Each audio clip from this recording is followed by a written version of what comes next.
as you mentioned, a lot more Americans. I think Buddy is even running, right? So I don't know. I feel like, in my opinion, I mean, it's got to be the toughest Australian, event of the season. I Kyle know. Larson just pulled off a move that has the motorsports world paying attention. Fresh off a dominant 2025 NASCAR Cup Series championship with Hendrick Motorsports, Larson did not slow down or celebrate quietly. Instead, he expanded his reach far beyond stock cars, pushing high-limit racing onto a global stage and reshaping sprint car racing in the process. This was not just another win or business decision. It was a calculated step that could redefine power, influence, and competition across motorsports.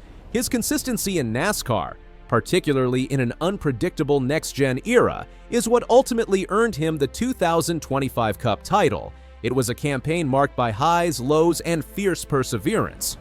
The year began promisingly, but mid-season turbulence after his second attempt at double duty disrupted momentum. Despite failing to finish in either race during that stretch, Larson and the number 5 team didn't panic. Instead, they doubled down on preparation and belief, slowly building toward the crescendo in Phoenix.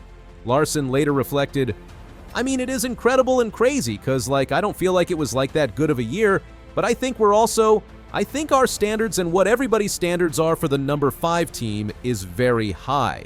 Yeah, no, I mean, it is incredible and crazy because, I don't feel like it was that good of a year, but I think our standards and what everybody's standards are for the 5 team is very high. That humility speaks volumes. While the numbers, 1,195 points and 15 top 5 finishes, tell one story, Larson's own assessment reveals just how high expectations have become. Navigating the tightly packed field of the next-gen era where parity reigns and crashes are hard to avoid, Larson found a rhythm of calculated aggression. "But I think it just shows how inconsistent everybody is in the next-gen era," he said. "It's so easy to get caught up in crashes or have mistakes happen and whatnot. So we're able to be just a little bit more consistent than the others." Whatever, but I think it just shows how inconsistent everybody is, in the next gen era. It's so easy to get caught up in crashes or have mistakes happen and whatnot. So we're able to be just a little bit more consistent than the others. That consistency wasn't accidental. Larson detailed how he worked to find a balance between aggression and control. "I've just worked really hard on trying to figure out what it takes to be consistent and also kind of still being aggressive and whatnot. But yeah, it's a difficult thing." Especially, I feel like myself, I've just worked really hard on trying to figure out what it takes to be consistent, but also kind of still being aggressive and whatnot. But yeah, it's Finding that equilibrium is what ultimately set Larson apart from the field. A major pillar in his success was crew chief Cliff Daniels. During rough stretches, Daniels remained the steadying presence, resisting the urge to make sweeping changes and instead focusing on reinforcing fundamentals. The team's unity in adversity, especially when Larson looked more like a midfield runner than a championship contender, forged a resilience that proved critical in the playoffs. Larson's championship isn't just a personal triumph, it's a blueprint for success in modern NASCAR. A sport increasingly dictated by controlled specifications and narrow margins, Larson's performance suggests that the human element, belief, patience, leadership can still define greatness. But perhaps even more seismic than his NASCAR success was his expansion of high-limit racing onto the international stage. The high-limit international event at Perth Motorplex in Australia marked a new era for sprint car racing.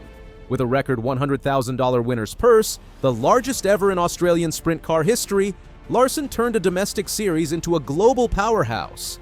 The crowd response validated the gamble. The inaugural event shattered attendance records and left little doubt about its staying power. The second edition in 2025 raised the stakes even higher. A $110,000 top prize, $15,000 for preliminary night wins, and a field stacked with elite talent. "I had a great time down there last year and super pumped to get going again," Larson shared. He jokingly added, "Hopefully Carson stays off the whiteboard this year and Rico stays away from fireworks and we can keep it even tougher than it was last year. But no, it's going to be an awesome event. I feel like, in my opinion, it's gotta be the toughest Australian event of the season." Larson has called Perth Motorplex one of the top 3 best facilities, best racetracks he's ever raced on. The success of the inaugural event proved he wasn't alone in that opinion. Now, as High Limit prepares for its second international showdown, Larson believes it may be outpacing even Australia's most storied traditional events. Crowds are expected to surpass last year's records, and Larson has noted that fans have been reaching out throughout the year to share travel plans. Even his friends from New Zealand, who missed the debut, have committed to attending the 2025 edition. The event is evolving from novelty to destination. The competition is as stacked as the crowd is enthusiastic.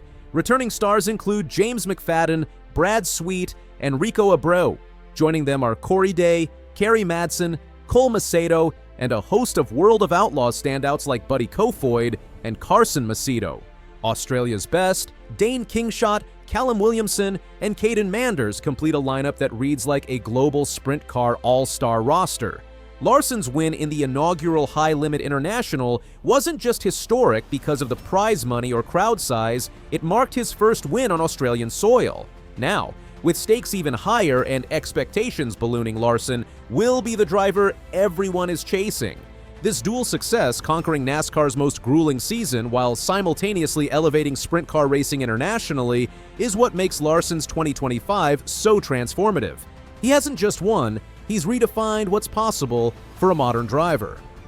Few athletes in motorsports balance 2 disciplines at such a high level, and even fewer manage to expand the boundaries of their sport while doing so. Back in the NASCAR paddock, Larson's impact is already being felt beyond the number 5 team. His pursuit of consistent aggression in a chaotic environment has become a case study for success. Teams are reconsidering how they approach consistency in the next-gen era, and his leadership with Cliff Daniels is being lauded as a model worth emulating. In the sprint car world, Larson has not only raised the bar, but shifted the center of gravity. High Limit is no longer a regional curiosity, it's a legitimate global series. The decision to invest in international expansion, backed by real prize money and professional organization, is a challenge to the status quo. Larson's involvement in High Limit racing goes beyond just competition.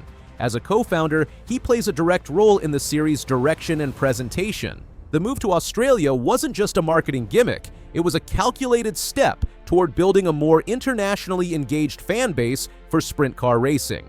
From prize money to presentation, High Limit is aiming to bring a professional polish that has often been lacking in regional racing events. Furthermore, the elevated status of High Limit's international venture has begun to attract more mainstream sponsorship interest.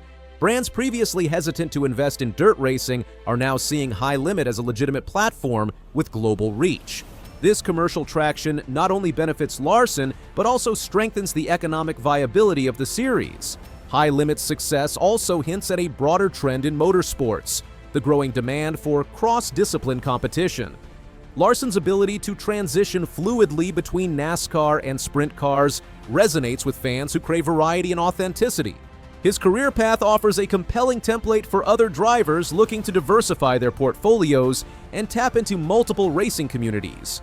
In every sense, 2025 was a pivot point in Larson's career, and potentially for motorsports as a whole. He proved that resilience in the face of inconsistency can still win championships.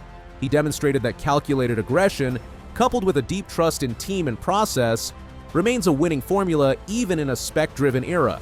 And he showed that entrepreneurial vision, when paired with star power and competitive integrity, can reshape an entire form of racing. Kyle Larson didn't just win in 2025, he changed the game.